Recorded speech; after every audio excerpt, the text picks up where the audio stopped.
Thinking about speaking with intent? Speaking with intent. Hard work. What former history professor David Fulton has been retaught. I never had a problem with it before in the classroom. I never had any difficulty being heard.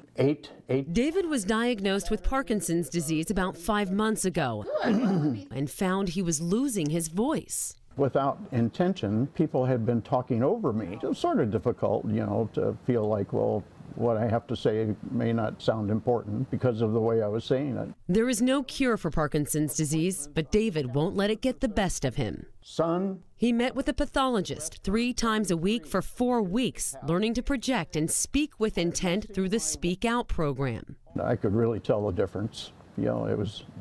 It was very obvious. With exercise, we can significantly delay the progression of the disease. Once the program is finished, members move on to weekly maintenance with the loud crowd, as it's called. We all have very important things to say throughout our lifetime, and losing the ability to communicate effectively can be very disabling for a person. David says it's hard work, but the program gives him hope for the future with his disease. There is no cure, but there are things I can do to help myself. And one of those would be to be a lot more active in conversations. Giving a voice back to those who will not be silenced. Oh, moo. Very good.